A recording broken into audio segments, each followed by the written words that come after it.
pag sinearch mo Say Tioco, merong kadugtong na Say Tioco, apartment. Say Tioco, boyfriend. Say Tioco, breakup.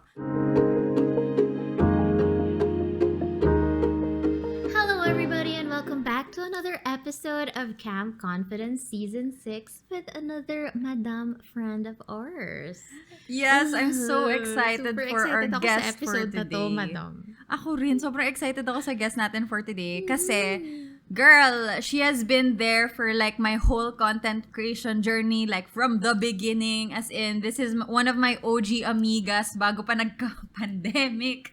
And sobrang dami talagang memories and I'm super duper duper duper grateful talaga to this woman for helping me out, especially Madam, kumbaga, when I was a struggling artist, ito yung nagpakilala sa akin sa world of content creation. But also, marami kaming moments sa poblasyon.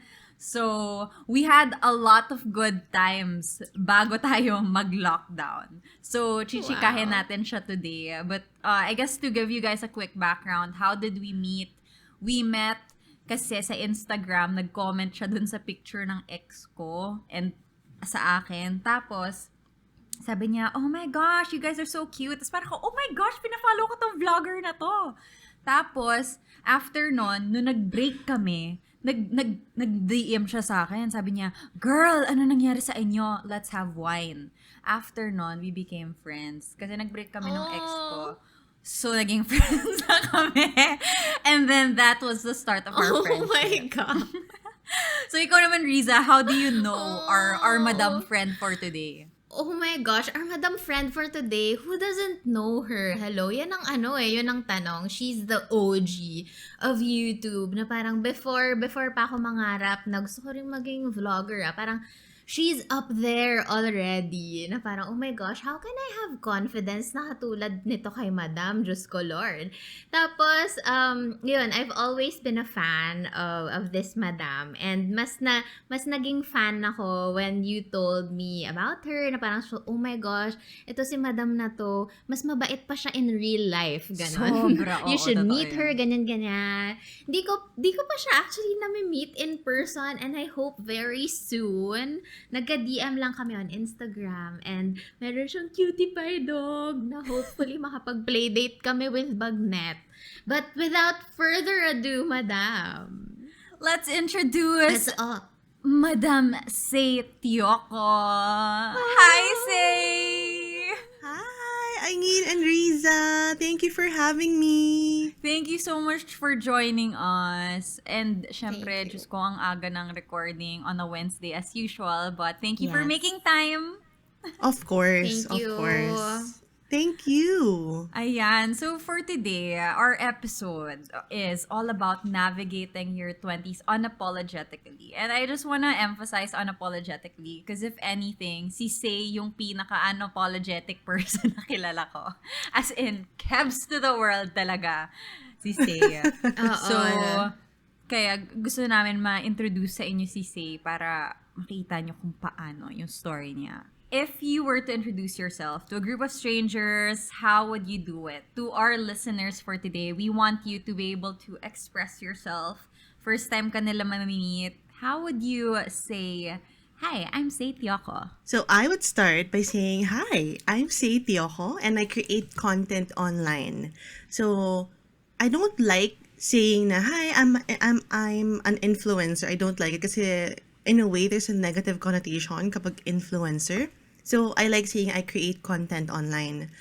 And it covers a whole lot kasi I do videos, I do podcasting, I talk about sex. Yeah, so yun, I create content online and I've been doing videos since 2010. And yeah, I still do it now pero parang mas na-spread out lang yung yung content ko and I'm more into advocating for sexual health and female empowerment. That's it. I love that. Grabe, 12 years, madam. 12 years. Nakakaloka, diba? Intense. super OG talaga. Tapos can I just say na super duper sipag talaga nito ni Say. I've always been inspired on how you can consistently do these things. Alam mo yun? Tsaka especially tackling different taboo topics. Kasi halos lahat sa atin parang, oh okay, let's not go into there. Kasi ganito, ganyan, ganyan. Pero I've always admired your confidence. I've always admired your tenacity in doing all of these things. Pero Can you bring us back nung paano mo na navigate yung 20s mo? What were you doing at the beginning nung mga early 20s mo pa? Sino ba si Say Tioco back then? Oh my gosh. Super duper habang kwento, pero alam mo, nag-notes ako para precise yung mga sabihin ko. So, I was fresh out of college. So, I graduated UST in 2013. So, ano ako nun? 22 years old ako nun. And I remember, oh my God, I remember vividly juggling college classes with my rackets, or tawag namin before, makeup gigs. Kasi that was the time I did people's makeup for mga birthday celebrations, mga weddings, ganyan. So, lagi kong inaano, ko may makeup gig ba ako, ganyan, ganyan. And I remember taking the taxi. Kasi before, syempre wala akong car. And then, taxi lang before. I think, anong year ba yun? Wala pang Uber, wala pang Grab. Taxi. So, I would take a taxi. Dala ko yung malaking chain case ko. I would go to my makeup gig and then go to school right after, or vice versa. And then, there were times na I had to skip classes in USD kasi nga I had a makeup gig. Tapos, nakakatawa kasi may isa akong professor. What was his name? I forget. Pero, alam niya na may mga racket tong side hustle ako. So, he was like always supportive of that. Kaya sobrang love ko yung professor ko na yon. And, yeah, everything actually is recorded sa YouTube ko. Like the vlogs talaga. I use my phone to vlog. So, today dito ako sa somewhere for a makeup gig. And then later, may class ako sa UST. So, that was the time I felt so parang sobrang unlimited yung energy ko. Hindi naman comparable to now. Before talaga, grabe yung energy ko ng bonggang-bongga talaga. So, yeah. I basically finished college and then right after, nag-focus na ako sa YouTube because I really did not want to work. Na-trauma ako sa OJT ko. I really did not want to spend my days in an office. As in, hindi ko lang siya feel. Alam mo yon. And yeah, so that was the time I really focused on my job, on YouTube, on working with brands. And then, after 2 years of ipon, I was like, okay, kaya ko nang umalis sa bahay nila mama. I want to get my own place. And it was a really small apartment. You haven't been there, pero it was my first ever apartment. Vlogs mo yun. Yeah, it was 25 square meters. Ganun kaliit. It was really tiny, but I loved my independence. As in, sobrang I was made for this. Sobrang love ko yung independence, yung feeling that I had my own time, my own space. Lahat ng decision, ako na. Parang ako talaga yung, I relied on myself talaga. So, that feeling of independence in my early 20s was something that really felt so wonderful. It's something so, hindi siya foreign to me. Parang I was made to be in this position. Ganon. I love it. Ayun lang. You were what, 24? 24 ka niyan? Yes, 24. Kasi I graduated 22. 24. Yeah. Grabe. A long time ago. Pero ang early, no? ha? And ang maganda dun, I think, like parang you were not forced by anyone. Like, you wanted it. You wanted to do it. You did it. And wala regrets. You just moved out. Yeah. I remember nagalit pa si Papa nun because I was like, unti-unti kong inaalis yung mga gamit ko sa bahay. Like, unti-unti talaga until lahat ng gamit ko nandun na sa new apartment. So, at first, I was like, sabi ko, okay, office lang to pa, ganyan, office lang. Until hindi na ako umuwi ng bahay. Pero malapit lang yung apartment na yun sa family house. So, it was nothing talaga. It was okay kasi same city pa rin naman. That's so funny. Parang nakaka-relate ako dun sa... I think madaming makaka-relate dun sa mga... Total opposite ni Rizza, by the way. Kasi si Rizza, ito, hindi nag-move out until nag-asawa. I know. Meron akong curfew. May curfew ako up until before I got married. Oh my gosh. 28. 28. Kaya Dapat nga, before 12, nasa bahay ako. Ganun. kaya nga we're learning from you, Say. Kasi ikaw, Oo. unapologetic talaga. Like, Totoo. doing what you want. Yeah. Okay. But anyway, so you spent roughly a decade, right? Building a career on your internet. 12 years. Well, that's more than a decade now. So I just want to ask, like, how was it like to have the public watch you go through your 20s? Because I know, like, the 20s is a tumultuous time. Wow! Word of the day. Tumultuous. Tumultuous time. Pero how was it like na vlog mo lahat?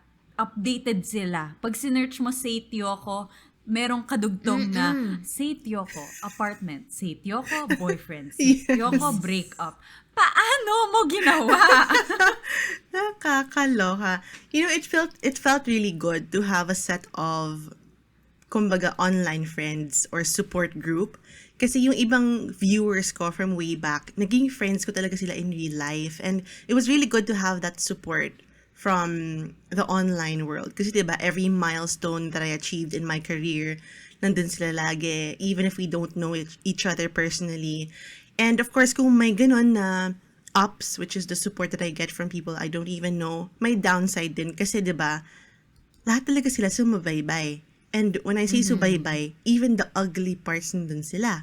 And even yung parts na, or yung times na I did not always make the best decisions in my life sa relationship. Siyempre, nakita yun sa vlog, diba? Girl, kitang-kita lahat yun. Siyempre, Yes, napanood ko yan. yeah, it was like they could see through me. Kahit na hindi ko sabihin directly na, oh, this is what happened really. Alam nila, kita talaga nila. And that's something really, I think, awesome about having online friends. They know you kahit na they don't know you. Parang ganun yung setup. And of course, I didn't always make the right decisions and everyone saw it in the vlogs 2018. And, pero I feel na yun talaga yung naging pivot ng buhay ko. And it was really meant to happen in my 20s. And that was the moment that really brought me to discovering myself and really learning about myself more and who I really wanted to be. Kasi hindi yun clear in my 20s. When we were talking about my early 20s kanina, diba? Hindi siya clear na I want to be this kind of person. I want to be this person talaga. It was a discovery siya, ongoing learning and discovery about myself. So, yeah, it was made clear to me in my late 20s na after that, ugly part. Kasi konti pa lang din ang gumagawa ng videos back then, di ba? So, halos lahat talaga zoomed in on all these creators na making themselves available online na nakikita ng madlang people. Pero, ano yung mga masaya na parts ng being online? Ano yung mga milestones, mga super-duper fun experiences na naranasan mo nung nagka-courage kang to put yourself online, especially during your 20s? Super duper highlight talaga would have to be the travels and the trips or events that happened because of my YouTube life. As in, girl, kapag 50 years old na ako, tatanungin sa akin to, it would be the same answer talaga. Kasi it was the very first time I flew out of the country. Imagine my entire life I've never flown out of the country first time. And it was for a brand na ano yun, sino nag-organize? Si Michelle Phan ang nag-organize. Diba? Oh my God, Michelle Phan, super number one makeup guru in the world. Nung panahon namin before, ng bonggang-bongga talaga. She was my number one talaga inspiration back then. And when I look back sa mga vlogs niya, kasi I usually do it, especially this pandemic, like namimiss ko yung mga before. So I watch. It was the very first trip to Japan. Oh my God, Japan pa, girl. Sobrang na-in-love talaga ako. To the point na yung pauwi na kami, gusto kong umiyak sa airport kasi I didn't want to leave. Kasi sobrang saya talaga. Alam mo yung feeling na sheer happiness talaga. Like, you really wanna cry because you're so happy. Yun talaga yung na-feel ko when I landed in Japan. And lahat ng experience namin there with all the creators, ganyan, meeting Michelle Phan, sabi ko, shocks. Super nakakaloka talaga to. Tapos, even years after, when I watched the video, alam mo yung feeling mo sa video, alam mo pa rin yung feeling sa sarili mo. Which is why I'm so excited. I'm so happy that I recorded everything. Kasi minsan, di ba, may mga points sa buhay mo na, ay, ano kaya nangyari nung time na yun? You want to remember, pero syempre hindi mo na mag-grasp or maalala lahat ng mga ano. Pero yung feeling talaga is something na hindi mo makakalimutan ever. The feeling that made you super duper duper happy talaga. And yun, talagang lahat talaga ng trips abroad were so memorable to me. And it was my passion in creating videos that really paved the way for all of this to happen. Kasi if walang video o walang YouTube, hindi naman mangyayari to sa akin. So, yeah, it was super fun. And aside from the trips, I would have to say also socializing and performing in front of crowds. Like when I do makeup demos, when I talk about vlogging, when I talk about being a makeup artist, hindi naman professional, pero before kasi I used to do talks about kung how do you do this look, and ganyan. It was super fun. I felt like I was really in my element talking in front of crowds and really socializing. Favorite ko yun. Grabe, I wanted to scream kanina when she was saying Michelle Phan. Kasi, like, fans kami ni Michelle Phan. Tapos imagine, in your 20s, say, nilipad ka ni Michelle Phan. Like, parang, Iba what? yard. Grabe. Grabe talaga. Super nanginginig pa ako na sabi ko, oh my God, is this real life? Nakakaloka. Did you meet her, like, face-to-face talk? Yes. Actually, meron akong video din. It's in the vlog. And then, ang boyfriend niya before si Dom, I'm not sure if they're still together. Parang Naalala ko siya. Hindi na ba? Yeah, so grabe talaga. Sabi ko, oh my God, I'm shaking. Ganyan talaga. I really was shaking talaga. Kasi parang real life. Alam mo yun? Grabe. I don't know. I feel like you were ahead of your time. That, lalo na na parang, you know, it was an era when YouTubers weren't really like the, parang bloggers pa kasi before, di ba? Like, parang Yes. may sariling website, may lookbook.nu. Yes, Yes. Hello, Chictopia. Chictopia. Oh my God! Yes! Ang tanda I na remember. natin. Pero, yun nga, because you were on YouTube, because you put yourself out there, agad-agad, you had all of these opportunities na parang, kumbaga parang dibs. Like, I was one of the first. They needed somebody who already had the following, and that was you. That was you. And nakakatuwa lang to see na parang, I don't know, would you say na you were confident or naive na parang, or did you ever struggle? Gusto ko lang itanong kasi a lot of our listeners parang struggle with being cringe. Parang, ay baka they think I'm cringe for putting myself out there. Did you ever have that feeling? Or wala ka lang talaga, unapologetic talaga? Kebs to the world talaga. Ganun. I think in the first few years of vlogging, kasi I only vlogged my life because of its duty time. Before kasi puro makeup ako, diba? And then I decided to keep a online diary of my life because of Judy and Benji. Sabi ko, sige nga, try ko nga to. Tagal na nun. So, syempre, nung first cringe talaga kasi I was using my phone. And yung phone na yon, mind you, hindi ko yun binili. I only won that phone from Jenny Epperson in a blog contest. It was an iPhone 4. Hindi ko afford ng iPhone 4 before. Sabi ko, oh my God. Pero, I won it. So, it was what I used talaga to vlog majority of my first few vlogs, life vlogs. And I think sanayan talaga. Yun, first few years or first few tries. Pero nung nasanay na ako, parang wala na akong pakialam. And ewan ko, bakit ngayon ba parang may I don't know, kung ngayon may bad, I don't know baka nag-iba lang yung ihip ng ngayon, ng tao ba or something. Kasi ngayon parang may ganong cringe factor, di ba? Ngayon, this time na. Ewan ko, pero before wala. The first few lang. And then sana yan. And then, okay na. Wala na akong pakialam. Mas meron akong pakialam sa recording ko or what I was filming and recording for myself, for my diary, than other people's, anong ginagawa niya? Wala akong pakialam sa ganun. Yeah. That's a great mindset, no? Na parang you are recording for yourself and for your life, not for anyone else. Yes. Yeah. Tip. Oo nga, ang sayo kaya manood ng sarili mong vlogs. Wala sila kung ayaw nila manood. Pero basta ako, Kabe. ito yung nangyari sa akin. Okay, eto. I wanna ask this next question. I guess because I've been part of it kind of, like as a side character. Like, let's go to the not so good parts naman. Can you tell us about any experience that made you say, oh my God, my 20s suck? Because, say, we have been there. We have been in Yes. Poblacion crying in the club.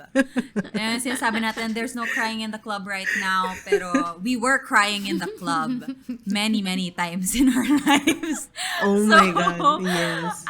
Kwentuhan mo naman kami about that. Ano naman yung mga not so fun.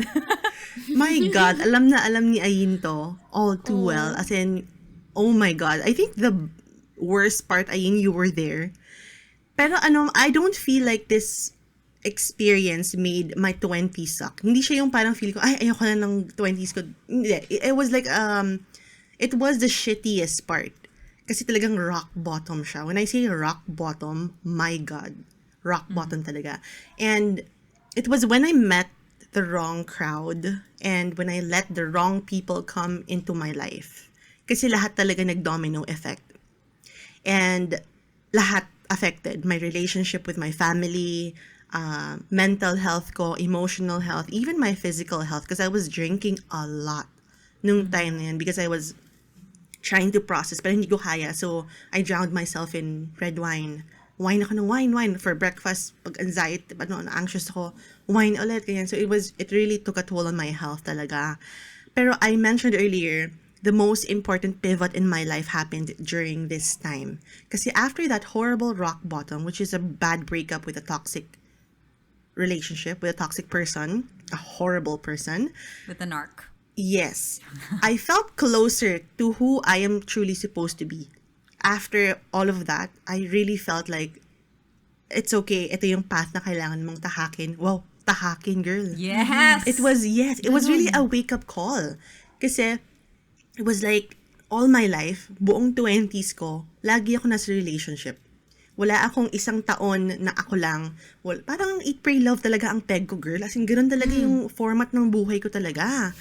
And again, that rock bottom was a wake-up call to me to get into a relationship, one of the most important relationships you could ever have, and that is a relationship with yourself talaga. Yeah. Tsaka talaga, kapag kunwari, lubog na lubog ka na talaga, that's where you discover yourself. Pansin It's ko so din true. yun, na kapag, para ma-realize mo kung sino ka ba talaga as a person, para saan ba yung purpose mo in life. Parang doon sa mga dark days hindi naman sa high points in life na ma-appreciate mo yung buhay mo. It will always be the lowest of the lows where you appreciate life. I where you love appreciate that. the people around you. It's so true. And you know, ito ginamit ko na sa buhay ko to. Itong linyang, it's not you, it's me. You know, sometimes talaga, it's really me Alam mo yun, pero hindi nila magets. They see it as a way na, ay, tumatakas lang siya to make excuses, blah, blah, blah. Ito yung first, yung long-term relationship ko. I said that line, sabi ko, it's not you, it's me. Which is true.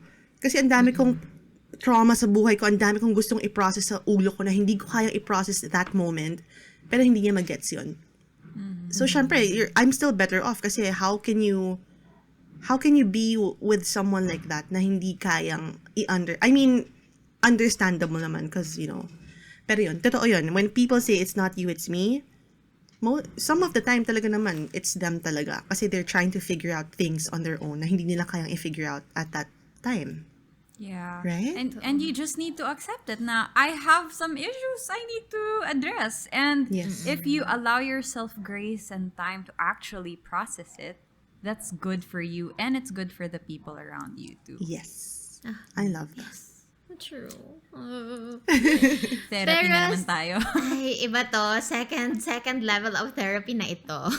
Ayun. So, pero now that you know what you know, is there anything na you wish you did more nung 20s mo?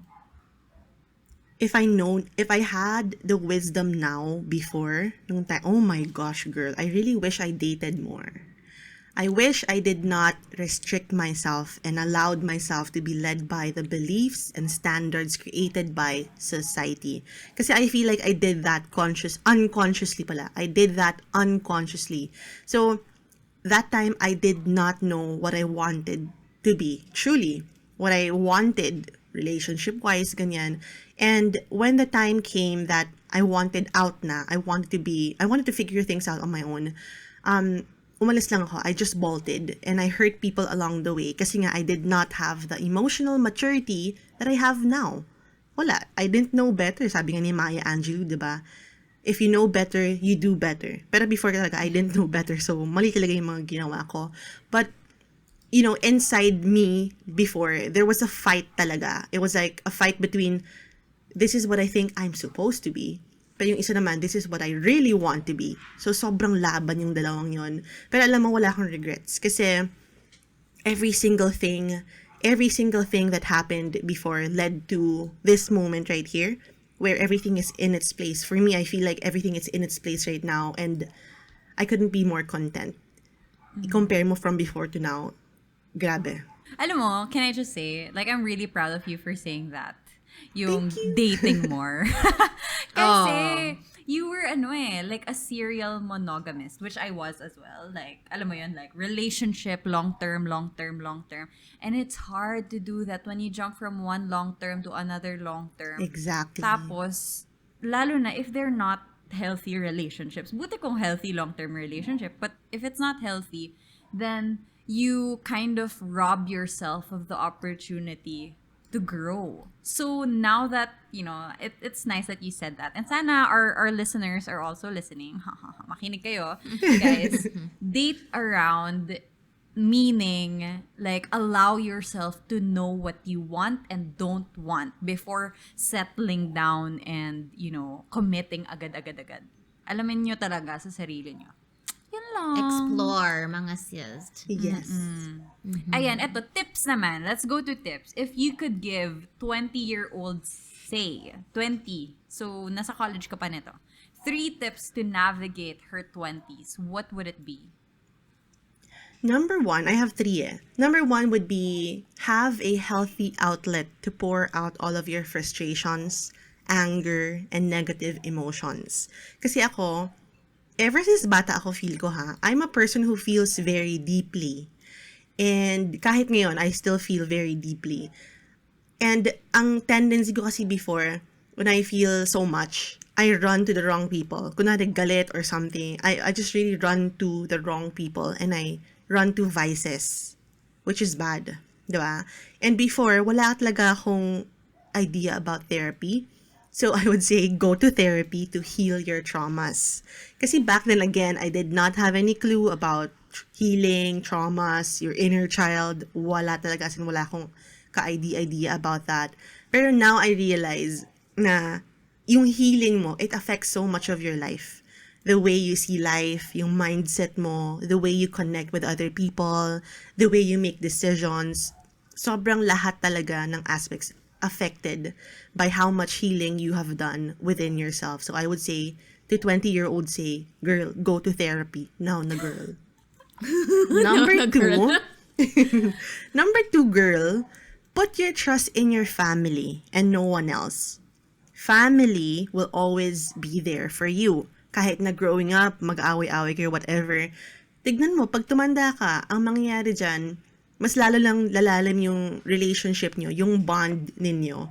Never ever trust, for me someone you only started seeing, aka a toxic boyfriend, over your family. That is one of the worst decisions you will ever make in your life. So if, my God, feel ko may nakikinig sa atin na nasa toxic relationship and mas nakikinig sa boyfriend, nako girl, bumalik ka sa pamilya mo kasi talagang ginawa ko yan. Girl, I learned from my lesson talaga. So, put your trust in your family. No one else. Okay? Ito number 3, yung pinaka-importante. It's to detach. The opposite of attaching. Detach. In my 20s, like I said kanina, I felt like I could do everything. Anything and everything. Unlimited energy. Most of the times naman in my professional career, I always felt like I was in a competition. Mga projects, ganyan. And hindi talaga may iwasan, di ba, sa industry. There are some people na you don't get along with. Lalo na before, yung mga awayan, mga away-away, mga group before. Naku, girl, laganap yan before. Can't relate. Yeah. Nanonood lang ako. Taganood lang din ako. Yeah. Tapos may one time, I was waiting to hear back from a major project deal talaga. It's a shampoo brand. So, I was so attached. As in, Sabi ko, oh my God, yung hindi pa siya finalized, attached na ako ng bongga. And then, I heard back and then I learned na yung kaaway ko pala sa industriya, yung nakakuha. It hurt me talaga ng bonggang-bongga kasi number one, hindi ko na nga nakuha. Number two, yung kaaway ko pa yung nakakuha. And then, that was really one of the biggest lessons in my professional career. So, syempre, cry. Ooh, hurt, ganyan. 'Di ba? And even sa mga tao, in my 20s, kahit sa mga tao, I wish I learned how to detach earlier. Hindi yung attach ka agad. Kasi, detaching is protecting yourself from pain. Kasi, 'di ba? It doesn't mean na you're totally denying connecting to people, 'di ba? It's not that. It is giving a limit to how much I am going to give and invest. How much time, how much effort, energy I'm going to give and invest. And I feel like detaching gives you the power to still be in control of myself and my emotions no matter what the outcome. And you know what? Yung shampoo deal na hindi ko nakuha, after 1 year, I got an even bigger shampoo deal din na mas bongga. And that made me think talaga, okay, kaya pala hindi ko nakuha yung last time kasi something bigger was waiting for me. I just really had to wait for my turn. 1 year. O, diba? Yun. Detach, guys. Detach. It's so Love nice. that. Yeah. Grabe naman. Para naman nag-lesson tayo. Nag-take notes ba kayo, guys? Okay po. May pa-quiz po tayo mamaya. Ang ganda, Say. Ang Thank ganda, you grabe. naman. Di ba ang ganda nun? Even me, whenever I feel like, syempre hindi naman ako everyday na, kanina nga lang, may interview ako with a friend. Grabe din yung, one line lang sinabi niya sa akin one line about pressure. Grabe, sabi ko, oh my God, grabe yung impact sa buhay mo kahit ng one-liner. Grabe, I love that. This is why I Grabe. love interviewing our friends because I learn so I much. know. And even Yeah, from Say, who kilala ko naman, like, it's nice na I was able to ask these questions, without wine. Yes, na girl. parang we can talk like this. Mhm. Yeah. Thank you my for gosh. sharing Thank you that. so much. Malapit na ako umiyak. Pero hindi pwede. Naging Kailangan pa therapy natin. session, no? I love this. Naging therapy session tayo. Which is True. super important kasi ang dami rin, ako nga, di ba, nung bata ako, hindi ko alam. So, this is the time na malaman ng mga 20 ngayon, di ba? Yes. I love Totoo. that. Hi. So now, natapos na tayo sa 20-year-old Say. Ano naman yung pwede mong message sa Say in her 30s? I love Siya this. naman. I'm turning future 30, naman ano ba? 31 na in June. So, okay, this is what I want to say Oh my in gosh, her. magka-age nga pala tayo. Yeah! And you're both Geminis. Oh my God. Kaya I kami swear, eh. I swear, I have too many Gemini friends.